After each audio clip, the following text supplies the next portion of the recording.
Bismillahirrahmanirrahim. Assalamualaikum warahmatullahi wabarakatuh. Sebelum kita masuk ke bagian akhir, mari kita berdoa dulu. A'udzu bikalimatillahi tammati min syarri ma khalaq. Bismillahirrahmanirrahim. Ma'asmi syarril ardi wal sama wa huwas samiul alim. Allahumma shalli ala sayyidina Muhammad sallallahu alaihi wasallam. Ini dia selengkapnya cerita Dewi Gini Darna.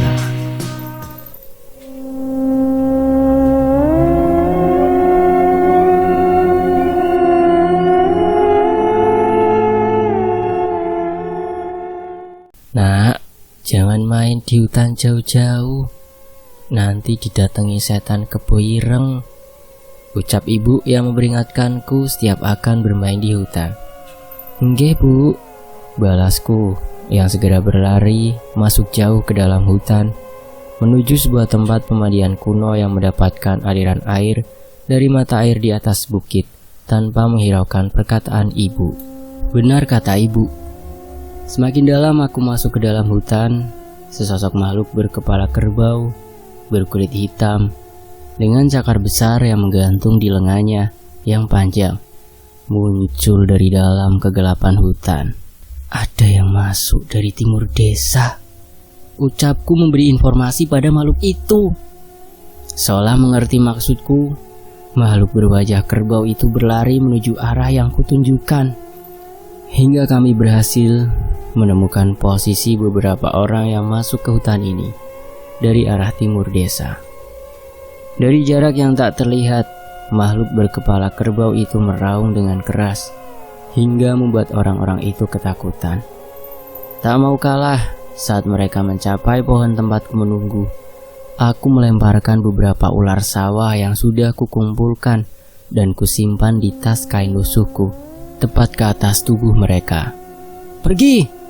ucapku dengan berusaha membuat suaraku terlihat berat dengan selongsong bambu yang kupasang di depan mulutku. Dengan kekuatannya yang besar, makhluk berwajah kerbau itu memukul tanah berkali-kali, seolah memperdengarkan suara langkah kaki raksasa yang mengejar orang-orang itu. Cukup dengan cara ini. Biasanya mereka yang datang ke tengah hutan ini untuk mencari ilmu atau pesugihan akan mengurungkan niatnya dan meninggalkan hutan ini. Jika mereka kembali pun, aku sudah siap untuk mengusirnya lagi. Entah dari mana tersebar kabar mengenai keajaiban dari pemandian di lembah ini. Konon mereka yang mandi di tempat ini dengan membawa persembahan berupa ayam cemani dan beberapa syarat, keinginannya akan terkabul. Namun aku tahu, walaupun keinginan mereka terkabul, mereka yang telah melakukan ritual itu akan menjadi pengikut Ratu Ular yang sering kita dengar di berbagai cerita-cerita. Beberapa cerita yang tersebar, mereka pelaku pesugihan itu akan kembali ke tempat ini dalam wujud ular hingga demit bertubuh hitam. Aku tak mau hal itu terjadi, sehingga dulu aku seorang diri menggunakan beberapa trik nakalku. Aku mengusir siapapun yang mencoba mendekat ke pemandian. Sampai suatu ketika di tengah kejahilanku, makhluk berwajah kerbau ini datang seolah menunjukkan niat untuk membantuku untuk menjalankan misi ini hingga saat ini. Sekarang dia adalah temanku, penunggu sebenarnya lembah keramat, sang penjaga hutan di lembah ini, Ki Maesa Ombo. Sementara itu di waktu yang lain, seumur hidupku aku tidak pernah menyangka akan melihat pemandangan semengerikan ini. Berbagai wujud siluman ular dan makhluk jadi-jadian mengepung kami berlima di tengah gelapnya hutan yang merupakan sarang mereka. Kalian semua, jangan pernah berhenti membaca doa kepada Yang Maha Kuasa. Hanya dengan kekuatannya lah kita bisa selamat dari situasi ini. Perintah Pak Lek pada kami. Kami mengerti. Kami butuh keajaiban untuk selamat dari tempat ini. Saat bujuk rayu siluman wanita yang memimpin siluman ular itu sudah tidak berguna untuk kami, dengan segera ia memerintahkan seluruh pengikutnya untuk menyerang kami. Berbagai macam ular jatuh dari atas pohon dengan berbagai ukuran. Bajiwo memutarkan cambuknya menghindarkan kami dari serangan ular-ular itu. Namun dari belakang siluman itu muncul makhluk-makhluk hitam besar bermata merah menyerang kami. Untungnya Ki Maesa Ombo segera menyambut mereka dengan pukulan yang menghancurkan tanah di sekitarnya. Pak Lek yang tidak mau menyia-nyiakan kesempatan segera menerjang siluman wanita itu dengan menghujamkan bilah hitam keris ke tubuhnya. Beberapa kali Pak Lek menyerang, namun seperti menyerang hembusan angin. Tidak ada satupun serangan Pak Lek yang mengenainya. Aku mengajak Rumi dan Ismi membacakan doa yang diajarkan oleh Pak Lek untuk menahan gerakan siluman-siluman di sekitar kami. Sementara Pak Lek, Mbah Jiwo, dan Ki Maesa Ombo menahan serangan-serangan yang datang pada kami. Ternyata usaha kami berhasil. Doa yang kami bacakan mampu menahan siluman wanita cantik yang bertarung melawan Pak Lek hingga menunjukkan wujud aslinya. Kulitnya yang putih kini sebagian berubah menjadi sisik ular dengan mata dan lidah yang benar-benar mirip seperti ular. Dengan sigap Pak Lek menyerang lagi tubuh siluman itu. Namun tanpa disangka, siluman itu mencabut sebuah keris dan menahan serangan Pak Lek hingga menimbulkan pecahan energi yang membuat Pak Lek terpental. "Bukan kamu saja yang memiliki keris pusaka," ucap siluman itu. Pak Lek tidak mempedulikan ucapan siluman itu dan kembali menyerang. Namun tetap saja Pak Lek terpental setiap kedua keris itu beradu. "Hahaha, pusaka ini akan mementahkan semua serangan yang menyentuhnya. Hebat bukan?" ucap makhluk itu. "Keris ini kurebut dari seorang dukun yang kubunuh atas perintah leluhur kedua bocah ini." Mendengar ucapan siluman itu, aku menoleh ke arah Mbah Jiwo yang sepertinya tidak mempedulikan ucapan makhluk itu. "Tak usah pedulikan. Makhluk itu hanya ingin mempengaruhi kita," ucap Mbah Jiwo yang masih sibuk dengan ular-ular yang menghampiri kami. "Benar Dimas, jangan pernah mendengarkan ucapan dari siluman sesat seperti mereka. Tapi yang membuat saya heran, bagaimana siluman bisa menggunakan pusaka yang dibuat oleh manusia?" ucap Pak Lek yang masih mencari cara menangani pusaka siluman itu. "Siluman tidak bisa menggunakan pusaka yang dibuat untuk manusia, kecuali kulit pemiliknya sendiri yang melapisi pegangannya." ucap makhluk itu sambil menunjukkan kulit manusia yang membungkus gagang keris pusaka itu. Mas, maksud siluman itu dia menguliti pemilik pusaka itu untuk bisa menggunakan pusaka itu?" tanya Rumi. "Sepertinya begitu," aku menjawab sekenaku, karena aku emang benar-benar tidak mengerti apapun mengenai pusaka. Namun lain dengan Mbah Jiwo. Ia segera menyingkirkan ular yang mendekat dan menghampiri Pak Lek. "Mbah Jiwo, jangan terpancing. Makhluk itu sengaja memancing emosimu," ucap Pak Lek. Namun Mbah Jiwo tidak membalas dan tetap berjalan ke samping Pak Lek. "Sudahlah, aku tidak peduli dengan urusan leluhurku. Aku hanya ingin memastikan seharusnya bilah hitam keris Sukmageni sudah pernah menyentuh darah siluman itu kan?" tanya Mbah Jiwo. Pak Lek mengangguk. Terlihat ia mengingat api hitam yang muncul setelah Pak Lek memotong salah satu ekor siluman ular itu yang menjerat Mbah Jiwo. "Kalau begitu, ingat mantra ini baik-baik." Mbah Jiwo mendekat dan menatap bagian ekor siluman ular yang terpotong oleh keris Pak Lek dan membacakan sebuah mantra. "Geni sukmo ngobong jiwo, urupke karmo genika gem gede duroko." Sontak setelah mantra itu dibacakan, siluman wanita itu menggelinjang seperti kesakitan. "Panas, panas!" Siluman itu berteriak hingga suaranya terdengar ke seluruh hutan. Darah yang terlihat menetes dari bagian tubuhnya yang terpotong berubah menjadi api hitam, seperti yang sebelumnya menyala di keris Pak Lek. "Bajingan kalian, habisi mereka tanpa sisa!" perintah makhluk itu pada seluruh pengikutnya. Dengan segera seluruh makhluk di sekitar kami mengerubuti kami dan menyerang tanpa ampun. Pak Lek, Mbah Jiwo, dan Ki Maesa Ombo menahan dengan sekuat tenaga. "Kesini, cepetan!" Tiba-tiba roh bocah bernama Imin itu memanggil kami dan menuju ke sebuah lubang hitam di bawah di sebuah tanah tak jauh dari tempat kami berada. Kami segera mengerti dengan yang ia maksud. Aku memberi isyarat pada Ki Maesa Ombo hingga ia menimbulkan serangan yang membuat seluruh tanah di sekitar kami bergetar. Tak melewatkan kesempatan, kami berlari menuju lubang yang ditunjukkan oleh hantu bocah itu. Dan Pak Lek terlihat seperti membacakan mantra untuk menghilangkan keberadaan kami. Walau kecil, lubang ini ternyata cukup panjang. Cukup sulit bernafas di lubang ini, namun masih lebih baik daripada harus berhadapan dengan makhluk-makhluk itu. Beberapa kali hantu bocah itu menembus tanah dan menengok ke atas, memastikan apakah posisi kami sudah aman, hingga akhirnya kami tiba di ujung lubang ini yang tertutup oleh semak yang cukup lebat. "Aman, ayo cepetan," ucap hantu bocah yang menuntun kami. Ternyata benar ucapannya. Tempat kami keluar terlihat aman. Tidak ada satupun ular yang berada di tempat ini. "Ayo cepat, tempat ini masih wilayah kekuasaan makhluk itu," jelasnya lagi.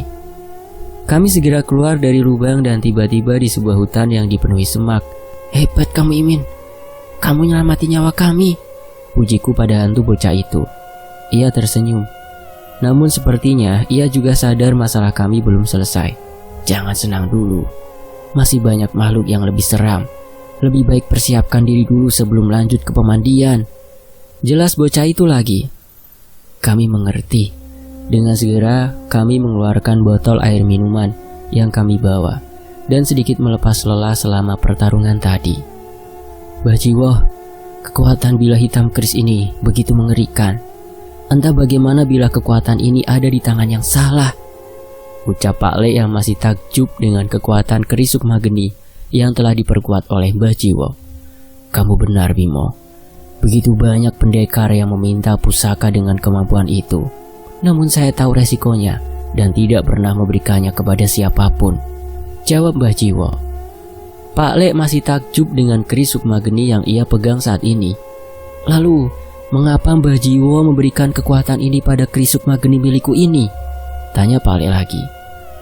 "Ada banyak alasan. Yang pertama, karena saya percaya kekuatan ini dipegang oleh orang yang tepat, sehingga tidak akan digunakan untuk hal yang salah. Dan yang kedua, kekuatan api putih keris Sukma Geni memiliki kemampuan penyembuh yang bisa menetralkan api hitam itu sehingga kekuatannya dapat dikendalikan," jelas Mbah Jiwo. Pak Lek mengangguk dan akhirnya mengerti maksud Mbah Jiwo. "Terima kasih, Mbah. Akan saya gunakan kekuatan ini dengan bijak," ucap Pak Lek yang merasa terhormat mendapatkan kekuatan yang dipercayakan oleh Mbah Jiwo. Setelahnya Mbah Jiwo meminta Ismi mengeluarkan batu hitam yang ia genggam dan membacakan mantra yang sebelumnya yang telah ia ajarkan. Seketika muncul makhluk mengerikan di tengah-tengah kami. Siluman ular besar dengan badan manusia yang terpisah dari kepalanya. "Bimo, apa kamu bisa membantu makhluk ini? Dia adalah ibu dari hantu bocah ini yang menjadi bawahan dari makhluk itu," ucap Mbah Jiwo. "Iya Pak Lek, tolong bantu ibunya Imin. Dia sudah banyak membantu kita," tambahku. Pak Lek terlihat tersenyum. Dengan segera ia membacakan beberapa mantra dan memutarkan pergelangan tangannya beberapa kali hingga muncul kobaran api putih yang menyelimuti tangannya. Dengan sekali sentuhan tubuh dan kepala makhluk itu terbakar oleh api putih yang keluar dari tangan Pak Lek. Api itu menjadi semakin besar. Terlihat tubuh ular dari makhluk itu menggelinjang seperti kesakitan. "Mas, ibu kenapa?" tanya Imin yang khawatir melihat ibunya merasa kesakitan. "Kamu tenang dulu, percayakan sama Pak Lek," ucapku yang segera mendampingi Imin di sebelahnya. Setelah terbakar cukup lama, bagian tubuh yang berbentuk ular terbakar habis, menyisakan tubuh seorang perempuan yang kembali menyatu dengan kepalanya. "Ibu!" teriak Imin yang tiba-tiba merasa senang melihat sosok yang sudah lama sekali tidak pernah dilihatnya. "Pak Imin, kamu nungguin ibu?" tanya roh perempuan itu. "Iya Bu, Pak Imin mau ketemu ibu, meluk ibu," ucapnya sambil tak henti-hentinya memeluk roh wanita itu. Wajah bocah yang sebelumnya mengerikan dan terlihat nakal itu kini berubah menjadi manja, seperti anak kecil yang polos. "Ya sudah, ibu sudah tenang. Api tadi sudah membakar semua penyesalan ibu. Cepat nyusul ibu ya," ucap wanita itu dengan sosoknya yang perlahan menghilang. "Kamu Imin ya?" Sini, pegang tangan Pak Le. Kamu bisa ikut ibumu, ucap Pak Le yang menjulurkan telapak tangannya yang masih diselimuti api putih. Sayangnya bukan meraih tangan itu. Hantu Imin mundur dan kembali ke ibunya yang mulai menghilang. Ibu, Imin di sini dulu ya. Imin mau bantuin masnya Imin dulu. Imin pasti nyusul. Tunggu, maksudnya Imin masih ingin membantu kami? Benar-benar ucapan yang sama sekali tidak kami duga. Seketika setelah ucapan itu, ibu hantu bocah itu menghilang dengan wajah yang tersenyum. Imin, jaga mas sama mbakmu itu ya. Jangan nakal. Kalau sudah cepat susul ibu. Ucapan hantu itu benar-benar mengingatkanku pada sosok ibu yang selalu membuatku rindu. Aku sama sekali tidak menyangka akan melihat kejadian ini dari wujud yang tak bisa kulihat sebelumnya. Sementara itu, hari berjalan begitu cepat. Aku menoleh pada jam tanganku dan menunjukkan bahwa hari sudah mulai malam. Walaupun sebenarnya di hutan ini sulit membedakan siang dan malam dengan minimnya cahaya yang masuk, kami segera melanjutkan perjalanan ke kampung ibu. Tepatnya, sisa-sisa kampung ibu yang terletak di lembah ini. Setelah beberapa jam perjalanan, akhirnya kami mencapai sebuah tempat di mana terdapat bangunan-bangunan tua yang sudah rusak. Ini Rumi, ini kampung ibu. Bapak juga tinggal di sini sejak kecil, sejak pindah dari kampung Serawen. Jelasku pada Rumi, yang mungkin tidak mengingat tempat ini. Mungkin Rumi tidak melihatnya, namun aku yang sekarang, Ismi, Pak Le dan Babimo, pasti menyadari keberadaan sosok pocong dan mayat yang berkelimpangan dan merintih di seluruh sudut tempat ini. Mas, ini suara apa? Ucap Rumi yang merasa gelisah dengan suara yang didengarnya. Rupanya, walaupun tidak dapat dilihat, suara makhluk ini masih bisa didengar oleh Rumi. Ismi maju dan memperhatikan sosok makhluk-makhluk itu. Ini suara roh warga desa yang menjadi korban siluman itu. Jelas Ismi pada Rumi. Maksudnya, seperti yang di desa Serawen? Tanya Rumi. Aku mengangguk. Walaupun sebenarnya aku tidak tahu dengan jelas. Bukan, jawab Pak Le tiba-tiba. Roh warga desa Serawen tidak terikat dengan Topo Ulo. Mereka korban santet yang dirapalkan olehnya.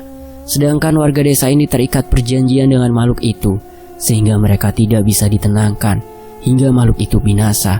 Atau apa Pak Le? Tanyaku yang penasaran dengan ucapan Pak Le yang terputus. Tiupan angin dingin seketika meniup pepohonan yang berada di desa mati itu dan memunculkan sosok yang kami kenal. Atau tumbal yang dijanjikan segera digenapi. Suara itu terdengar dari demit berwujud wanita cantik yang kini menunjukkan wujud aslinya. Memiliki banyak ekor ular di kakinya dan 2 buah kepala ular yang muncul dari 2 bahunya. Mereka baru bisa tenang ketika kamu sudah bergabung dengan kami, Rumi. Ucap makhluk itu lagi. Ismi terlihat jatuh terduduk mendengar kenyataan ini. Keselamatan dirinya ternyata mengorbankan seluruh warga desa asal ibunya. Aku menoleh pada Pak Le mempertanyakan kebenaran hal itu. Jangan dengarkan ucapan makhluk itu. Pasti ada cara untuk menenangkan mereka, ucap Pak Le. Seharusnya kalian tidak ikut campur. Aku Dewi Gini Darna, penguasa lembah ini. Kupastikan kalian tidak akan bisa meninggalkan tempat ini, ucapnya diikuti kemunculan pengikutnya di sekitarnya. Aku kembali menggenggam batu hitam dan membaca mantra untuk memanggil Ki Maesa Ombo. Seketika makhluk berwajah kerbau itu muncul dan memperhatikan seluruh desa yang telah dikelilingi oleh pengikut Dewi Gini Darna itu. Namun bukannya bersiap melawan, Ki Maesa Ombo malah melompat menuju hutan di belakang desa dan meninggalkan kami. Tunggu Ki Maesa. Aku mencoba menahannya, namun sepertinya suaraku sudah tidak terdengar olehnya. Itu arah pemandian, Mas, ucap roh Imin yang tiba-tiba muncul memberitahuku. Pak Le terlihat seperti mengerti sesuatu. Dimas, kamu ikuti Ki Maesa Ombo, cepat, biar kami yang mencoba menahan mereka semua di sini, perintah Pak Le. Aku mengerti dan bergegas mengikuti Ki Maesa bersama roh Imin. Mas, Rumi ikut, ucap Rumi yang mau menyusulku. Namun aku berusaha menghentikannya. Untuk saat ini, yang bisa melindunginya hanyalah Pak Le dan Mbah Jiwo. Biar aku yang menemani Dimas. Kamu tetap bersama Mbah Jiwo dan Pak Le, perintah Ismi pada Rumi, dan segera menyusulku. Kami berlari secepat mungkin mengikuti roh Imin yang berlari di depan kami. Terlihat beberapa makhluk berwujud ular dan siluman hitam tergeletak tak berdaya di jalur yang kami lewati. Sepertinya ini adalah ulah Ki Maesa Ombo. Itu pemandiannya, ucap Imin menunjuk ke sebuah tempat. Terlihat dari jauh Ki Maesa Ombo mengamuk sekuat tenaga menghancurkan setiap batu-batu yang berdiri menampung aliran air yang mengalir dari celah bebatuan. Melihat tingkah lakunya, aku mengerti sesuatu. Ia mencoba menghancurkan pemandian dan mengeringkan air yang ada di tempat itu. Sementara Ki Maesa Ombo menghancurkan pemandian itu, aku dan Ismi berusaha menutup aliran air yang selama ini memenuhi pemandian itu dengan bebatuan dan mencoba mengalirkan ke arah lain. Batu dan tanah yang mulai berhamburan menyebabkan air dari pemandian itu tumpah hingga hampir mengering. "Dimas, itu!" Ismi menunjuk ke sebuah lubang yang terdapat di dasar pemandian itu. Dari situ terlihat seekor ular hitam yang tertidur di dasar kolam. "Apa kita harus membunuh ular itu?" tanyaku pada Ismi. Ia hanya menggeleng, menandakan tidak tahu apa yang harus dilakukan. Namun tiba-tiba Ki Maesa Ombo turun dari sebuah dahan pohon dan melemparkanku sebuah tas kain yang sudah sangat tua. Aku membuka tas itu dan melihat beberapa benda. Salah satunya adalah pisau dengan bilah berwarna hitam. Bukan ular itu, tapi hancurkan sesuatu yang dijaga ular itu. Merinding. Mendadak aku berbicara di luar kesadaran, tapi aku tahu itu adalah suara Bapak. Ismi terlihat segera menyadari apa yang harus dilakukan. Ia mengambil sebatang kayu panjang dan berusaha memindahkan ular hitam itu dari lubang yang dijaga ular itu. Sayangnya tidak semudah yang terlihat. Merasakan bahaya, ular itu seperti berteriak dengan suara mendesis, seolah memanggil kawanannya. Seekor ular besar jatuh dari atas pohon menuju ke arah Ismi. Aku segera berlari ke arah Ismi yang masih sibuk dengan ular itu yang merangkulnya dan menghindarkannya dari serangan ular besar yang mendekat ke arahnya. Melihat serangan ular itu, Ki Maesa Ombo menangkap ular itu dengan tangan kosong, menggigitnya dan menariknya hingga terbelah menjadi dua. "Sepertinya udah aman, Ismi," ucapku yang mulai tenang. Iya mas, udah aman. Tapi meluknya jangan kelamaan, Ismi malu," ucapnya dengan wajah yang merah. Aku tersadar. Saking paniknya aku sampai lupa bahwa tanganku masih merangkul di pinggang Ismi setelah menariknya tadi. Entah, aku menjadi merasa canggung. Apalagi setelah melihat wajah merah Ismi tadi, yang menurutku terlihat manis sekali. Setelahnya aku mencari sesuatu dari tas yang diberikan Ki Maesa Ombo dan menemukan sebuah batu besar. Ismi berhasil memindahkan ular hitam itu hingga aku bisa dengan leluasa menemukan benda seperti kulit yang menutupi dasar lubang. Dengan pisau yang kugenggam, aku merobek benda itu dan menemukan sesuatu yang menjijikkan. 6 buah tengkorak kepala dengan beberapa rambut yang masih menempel terlihat terbenam di antara tanah dan sisa-sisa air yang tertutup oleh lembaran kulit itu. Hancurkan tengkorak itu dan kuburkan dengan layak. Sekali lagi suara Bapak terdengar merasuki tubuhku. Seolah mengerti perintah Bapak, aku segera mengeluarkan batu hitam yang berasal dari tas itu dan memukulkannya ke kepala tengkorak itu. Sontak, sebuah penglihatan muncul di kepalaku setiap aku memukulkan benda ini. 6 mayat yang digantung. Kepala yang dipersembahkan ke Dewi Kinidarna, hingga sosok leluhur kami yang berubah menjadi pengabdi makhluk itu. Saat ini di hadapanku terdapat tumbukan tengkorak 6 orang wanita dengan rambut mereka yang masih tersisa di sana. Sekuat tenaga aku memukulkan batu hitam dari tas yang diberikan oleh Ki Maesa Ombo untuk menghancurkan satu persatu tengkorak ini dan menguburkannya dengan layak. Ketika sebuah tengkorak terpecah, terdengar sebuah teriakan dari arah desa. Aku menduga teriakan itu berasal dari Dewi Kinidarna. Tak lama setelahnya aku mendengar suara pepohonan yang tersibak, seolah ada makhluk besar yang mengarah ke arah tempat kami. Aku tidak mempedulikan hal itu dan terus menghancurkan tengkorak manusia itu satu persatu. Sayangnya siluman hitam yang menyerupai manusia sampai duluan ke tempat kami dan segera menyerangku yang masih berkutat di dalam kolam kering ini. Untung saja Ismi cukup sigap menyalakan korek api kuno miliknya dan mencegah makhluk itu untuk mendekat. Ki Maesa Ombo pun dengan sigap melindungiku dari makhluk lain yang mencoba mendekat hingga akhirnya muncul sosok yang kukhawatirkan. Dewi Ginidarna menerobos hutan menghampiri kami. Ki Maesa Ombo lah yang maju menahannya. Pukulan-pukulan kuatnya saling beradu dengan sabetan ekor ular dari Dewi Ginidarna. Sebenarnya aku mencemaskan keberadaan Pak Le, Rumi, dan Mbah Jiwo. Namun untungnya, kecemasanku terjawab dengan kemunculan Rumi yang dipandu oleh roh Imin menuju tempatku berada. Seolah mengerti dengan apa yang kulakukan, Ismi bersiap mengeluarkan sisa tengkorak yang ada di dalam lubang dan memeganginya untuk segera kuhancurkan. Rupanya itu tumbal yang mengikat makhluk itu di tempat ini, ucap Pak Le yang masih sibuk melawan Dewi Ginidarna dan pengikutnya. Setelah tengkorak terakhir hancur, terlihat satu persatu siluman hitam pengikut makhluk itu kembali mendapatkan wujud manusianya. Tak hanya itu, siluman ular berbadan manusia pengikutnya kehilangan bagian tubuh ularnya dan kembali menjadi roh manusia, seperti yang terjadi pada Ibu Imin. Manusia brengsek! Di tengah marahnya, Dewi Ginidarna itu memaksakan tubuhnya yang sudah hampir menyerupai monster ular ke arah Rumi dan menggigitkan tubuh Rumi dengan kepala ular yang berada di bahu kanannya. Aku panik dan menusukkan pisau yang kupegang ke kepala ular itu. Namun ekor makhluk itu membuatku terpental. Rumi terlihat kesakitan.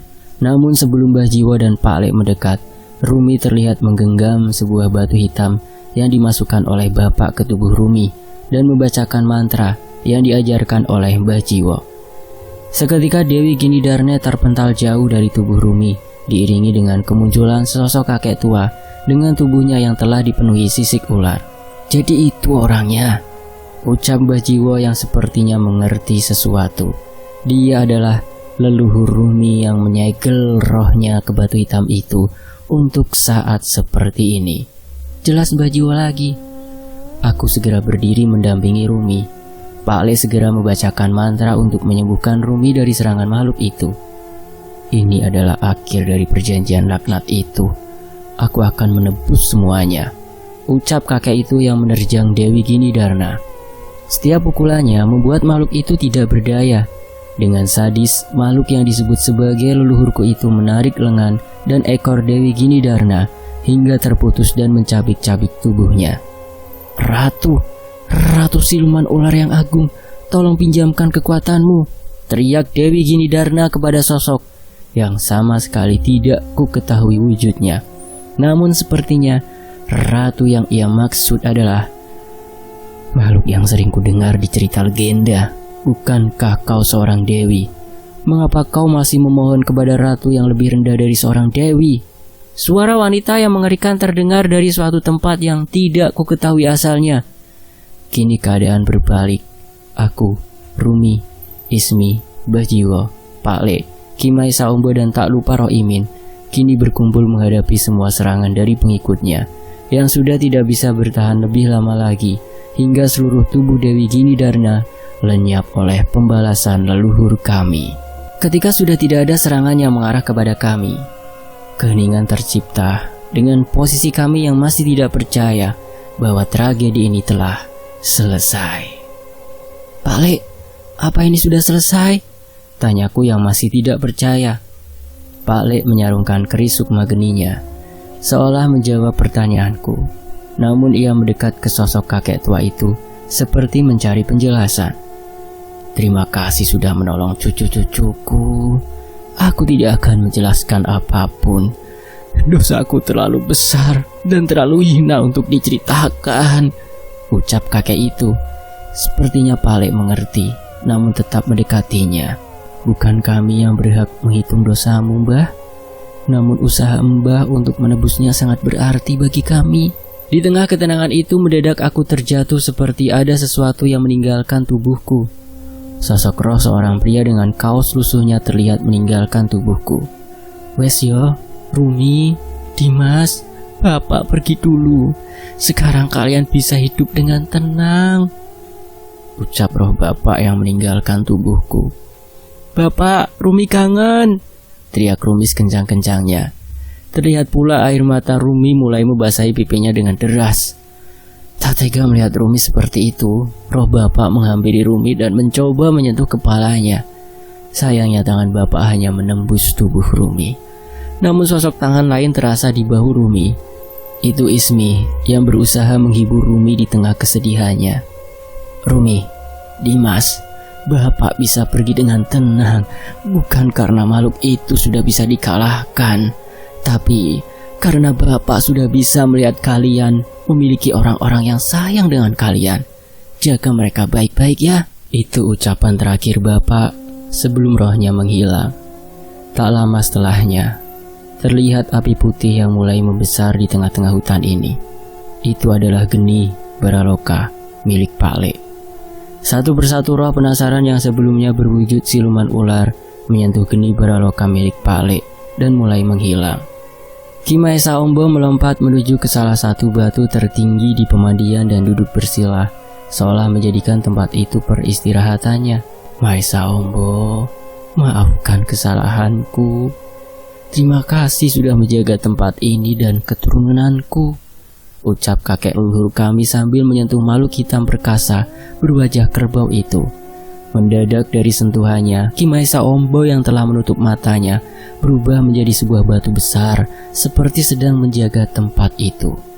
Namun aku tahu, saat ada hal jahat yang akan mengusik lembah ini, Ki Maesa Ombo akan bangkit kembali untuk mempertahankan wilayah kekuasaannya dari hal jahat.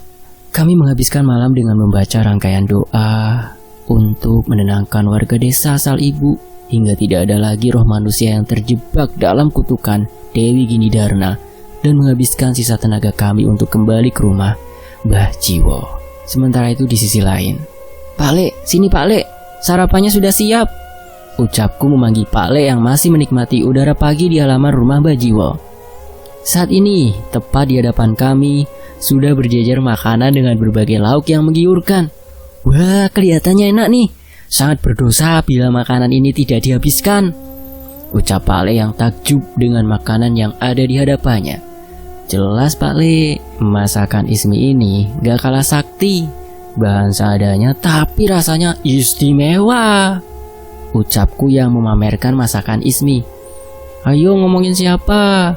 Ucap Ismi yang datang dengan membawa lauk terakhir bersama dengan Mbah Jiwo yang segera ikut bergabung. Haha, ini loh, kata Dimas masakan kamu benar-benar istimewa. Calon istri daman katanya, ucap Pak Le yang mencoba menggodaku. Mendengar ucapan itu wajah Ismi mulai terlihat memerah, menahan malu. Entah mengapa wajahnya yang seperti itu terlihat sangat lucu. Entah pagi ini terasa sangat istimewa, seolah semua beban sudah terangkat dan keberadaan Ismi, Pak Le dan Mbah Jiwo mampu menutup semua rasa kehilangan yang sebelumnya aku dan Rumi rasakan. Setelah ini Pak Le akan kembali ke Klaten dan kami bertiga akan kembali ke aktivitas kami masing-masing.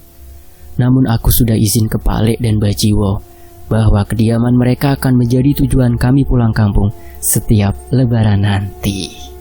Dan kisah ini selesai. Kita masuk ke bagian epilog. Suara kendaraan mesin mobil terdengar cukup keras membangunkanku dari tidur. Aku ingat, kami sedang perjalanan pulang menuju rumah setelah melalui hari-hari yang melelahkan. Namun tepat di hadapanku terlihat Rumi yang menatapku dengan wajah yang aneh. Bukan seperti wajah perempuan yang kesurupan, tapi Rumi menatapku dengan mengerutkan dahinya, seolah mengharapkan penjelasan. Mas Dimas, udah bangun? Sekarang jawab yang jujur, tanya Rumi tiba-tiba. Aku heran dengan perkataan Rumi. Apa yang sudah terjadi di antara Mas Dimas dan Ismi? Tanyanya lagi. Enggak, Mas Dimas gak ada apa-apa dengan Ismi, jawabku spontan. Lagi pula kenapa Rumi bisa tiba-tiba bertanya seperti itu? Kalau gak ada apa-apa kenapa Ismi bisa ada di situ? Ucap Rumi sambil menunjuk ke sebelahku. Ternyata aku tidak sadar, saat ini Ismi tertidur di bahuku dengan memegangi tanganku dengan erat. Wajahnya yang sedang tertidur terlihat sangat polos, tidak seperti wanita kota pada umumnya. Tuh kan bengong, masih bilang gak ada apa-apa. Tanya Rumi yang masih menginterogasiku. Beneran gak ada apa-apa, Ismi kecapean aja kali, jawabku. Kalau gitu pindah sini, biar Rumi yang di sebelah Ismi. Perintah Rumi yang memintaku untuk berpindah. Aku berpikir sejenak dan mengurungkan niatku. Gak usah ya dek Rumiku sayang, buat sekali-kali ngebiarin masmu ini seneng dikit, ucapku sambil sedikit tertawa. Tuh kan, Rumi yang tak terima dengan ucapanku memasang wajah yang cemberut sambil membuang muka. Tapi setelahnya, terlihat senyuman kecil dari bibirnya setelah melirik Ismi yang tertidur di pundakku. Tamat. Terima kasih untuk penulisnya, Dio Seta. Ayo pada mampir ke channel beliau ya. Untuk linknya ada di deskripsi. Dan makasih banget buat teman-teman yang udah menyimak sejauh ini di Fakta Sejarah. Mampir juga ya ke channel cadangan admin. Itu di layar akhir ada, tinggal disentuh aja. Nanti akan langsung otomatis menuju ke channel cadangan admin. Saya pamit ya. Wassalamualaikum warahmatullahi wabarakatuh. Sampai jumpa di kisah lainnya. Alhamdulillahirrabbilalamin.